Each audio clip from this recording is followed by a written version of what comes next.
베드로전서 1장 1절부터 12절에 있는 말씀으로 큐티인 제목은 산소망을 가진 나그네입니다. 베드로전서는 본도, 갈라디아, 갑바도기아, 아시아, 비두니아에 흩어져 살던 그리스도인들을 위해 기록된 편지입니다. 이 지역에 흩어져 있던 그리스도인들은 다가올 핍박을 예감하고 있습니다. 당시에는 로마 황제가 세상을 통치하고 그와 관련된 우상들이 유행하고 사람들에게 숭배를 강요했습니다. 그런 사회에서 황제 숭배를 거절하고 하나님을 믿는다는 것은 고난과 박해를 받을 수밖에 없는 선택이죠. 따라서 그리스도인들은 세상에 살고 있으면서도 거기에 속할 수 없는 이방인과 나그네였습니다. 베드로전서는 이런 흩어짐과 고난 중에 있던 성도들을 향한 하나님의 생각을 보여줍니다. 비록 성도들이 세상에서 고난과 박해를 받지만 하나님은 그 고난 속에 있는 자들을 빛나게 하시죠. 그리스도인은 고난 속에서도 자신을 기이한 빛에 들어가게 하신 복음을 삶으로 선포하는 사람입니다. 예수님이 이 땅에서 행하신 행적을 따르는 삶을 말합니다.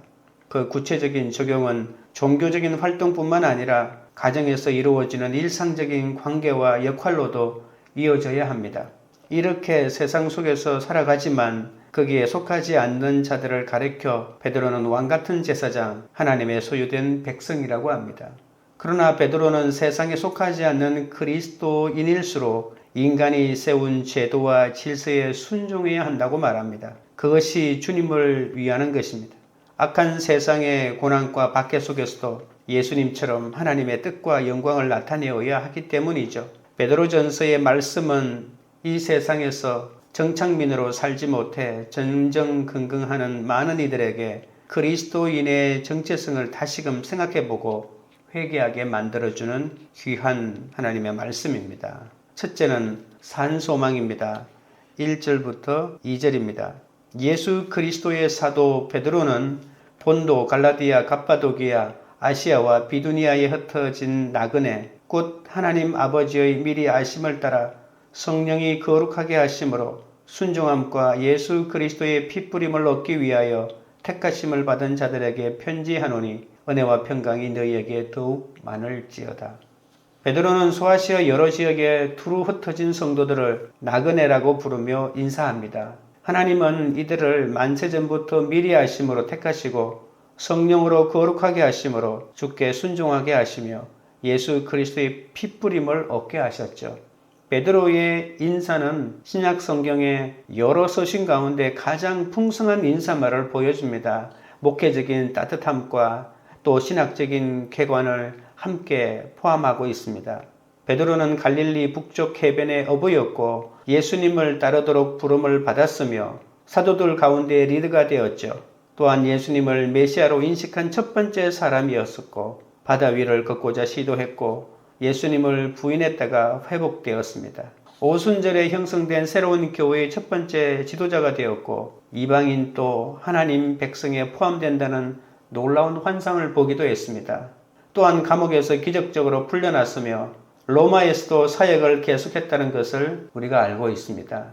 로마에서 베드로의 사역이 너무 방대했기 때문에 로마 가톨릭은 자신들의 교회의 기초를 베드로의 로마 사역에서 찾고 있습니다. 그래서 베드로를 초대 교황이라고 여기고 있지 않습니까? 베드로는 예수의 죽음과 부활에서 삶의 비밀을 발견합니다. 베드로의 원래 이름은 시몬이지만 예수님의 특별한 부르심을 통해 그 이름이 개바라고도 하고 베드로라고 하는 이름으로 바뀌었습니다. 시몬은 초석과 반석이 되고 그 위에 교회가 세워지게 될 만큼 하나님의 사명을 감당했고 그래서 베드로는 성도를 산돌이라고도 했습니다. 베드로는 자신을 예수 그리스도의 사도라고 당당히 오늘 본문에서 소개합니다. 사도는 교회를 세우는 특별한 사역을 위해 예수님께 개인적으로 소명을 받은 사람을 말하죠. 사전적인 의미로는 보내심을 받은 사람이란 뜻입니다. 마치 한 나라의 대사가 대통령을 대표하듯이 그를 보낸 사람을 대표합니다. 베드로는 예수의 개인적인 대표자라고 말할 수 있습니다. 그렇다고 베드로가 자신이 가진 권위를 칼처럼 휘두른 것은 아닙니다. 자신의 지위를 언급하고 나서 수사와 설득을 통하여 겸손하게 성도들에게 권면하고 있죠. 베드로는 수신자의 삶과 영적인 상태를 잘 묘사합니다. 로마의 극심한 박해를 받고 있는 각자의 그리스도인들에게 삼위일체 하나님의 택하심을 받은 자들이라고 하면서 그들의 신분을 분명히 밝혀줍니다. 교회는 본도, 갈라디아, 갑바도기아, 아시아와 비두니아에 흩어진 나그네라고 하면서 하나님 아버지의 미리 아심을 따라 성령이 거룩하게 하심으로 순종함과 그리고 예수 그리스도의 핏부림을 얻기 위하여 하나님의 택하심을 받은 자들이라고 정의하고 있죠. 택하심을 받는 것은 하나님의 은혜를 받는 것이란 뜻이죠. 우리가 잘해서 받는 것이 아니라 하나님의 주권적인 선택의 결과입니다. 우리는 이미 하나님의 택하신 자들로 이 땅 곳곳에 흩어져 살고 있습니다. 그렇지만 우리의 본향은 이 세상이 아닌 영원한 하나님 나라입니다. 예수 그리스도의 피로 정결케 하시고 성령께서 거룩하게 구별하신 우리는 하나님께 순종하며 살아야 하는 이 땅의 나그네들입니다. 하나님은 그의 사랑과 은혜로 우리를 부르셨고 성령의 새롭게 하는 역사를 통해 우리 마음에 믿음이 생겨나게 하시고 그리고 우리에게 충성을 요구하십니다. 하나님은 우리의 거룩을 위해 성령의 역사로 세상으로부터 구별되게 하시고 이 세상에서 칭의와 성화를 이루어가도록 요구하시는 거죠. 우리의 삶의 목적과 방향과 살아가는 방법은 세상과 다르기 때문에 이 세상에서 살아가는 동안에 우리는 고난과 박해를 받을 수밖에 없다는 겁니다. 하지만 하나님의 말씀을 따라 살아갈 때 그 가운데서도 은혜와 평강을 더욱 많이 누릴 수 있다는 것이 바로 오늘 본문의 말씀의 핵심입니다. 하나님의 택하심은 하나님의 뜻이 절대로 좌절되지 않기 때문에 우리에게 기쁨과 위로가 된다는 것이죠. 그렇기 때문에 주님의 뜻을 행할 수 있도록 하나님께서 우리 안에 일하시는 중이심을 우리가 알고 그 주님의 권고와 요청을 받아들여야 합니다.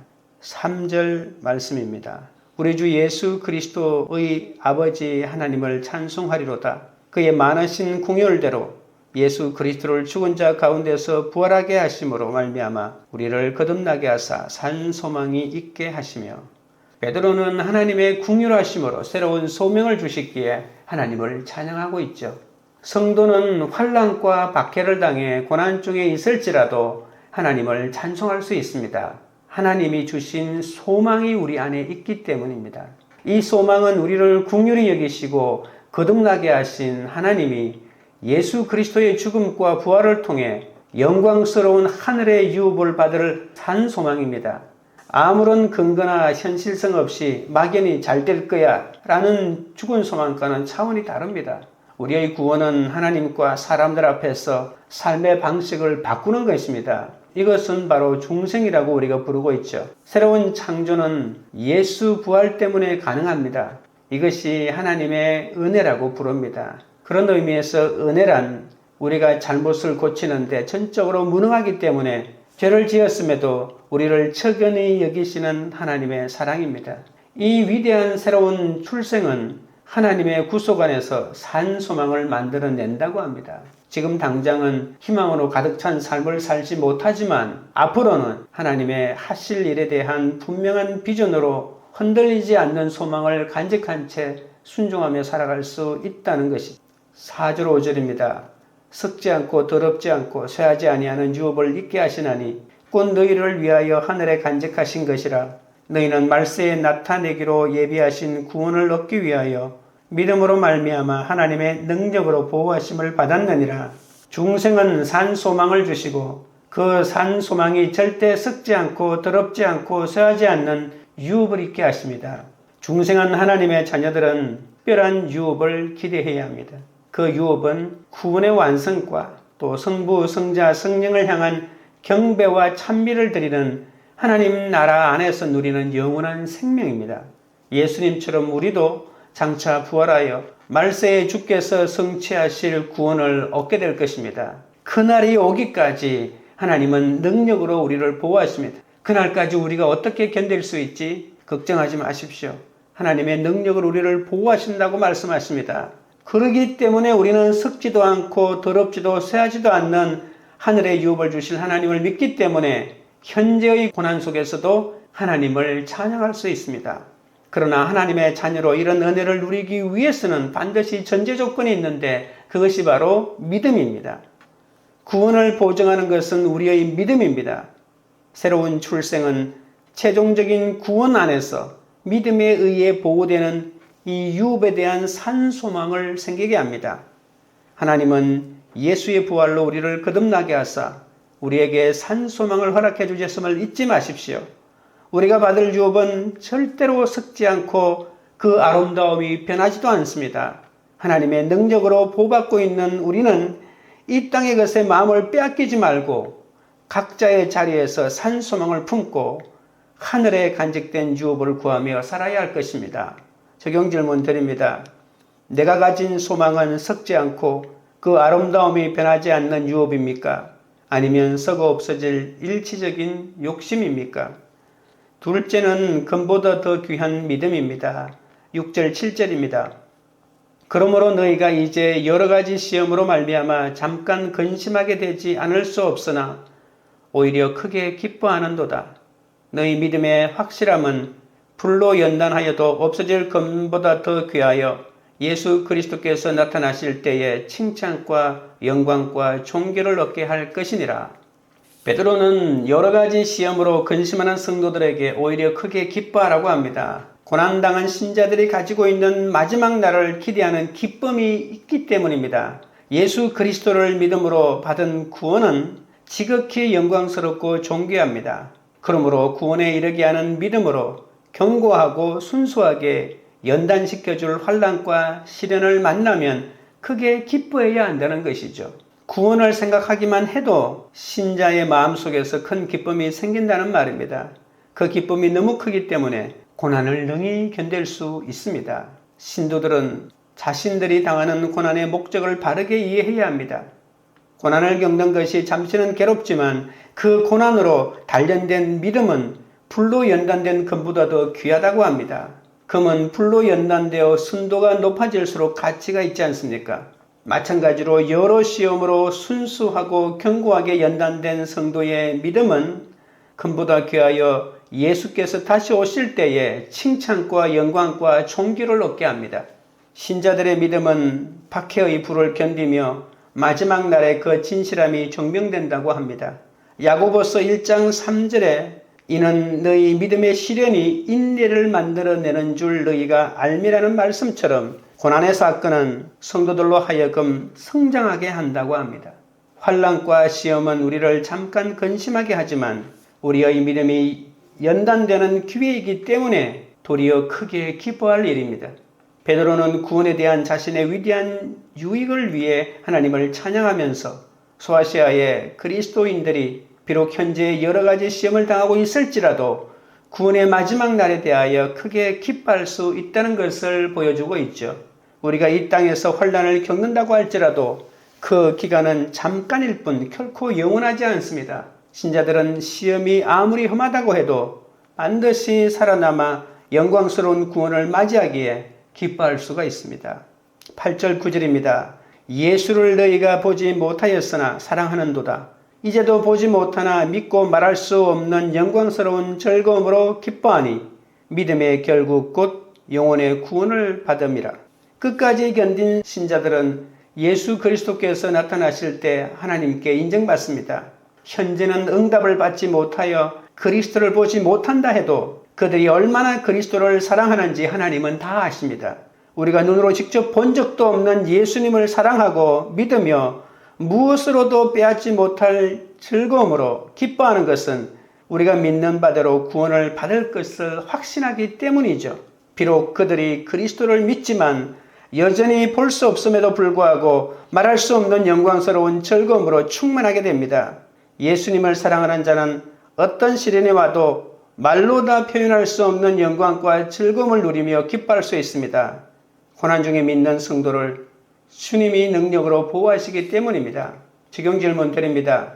나는 시험이나 환난이 찾아올 때 어떻게 반응합니까? 하나님을 원망하며 근심합니까? 믿음의 연단임을 알고 크게 기뻐합니까?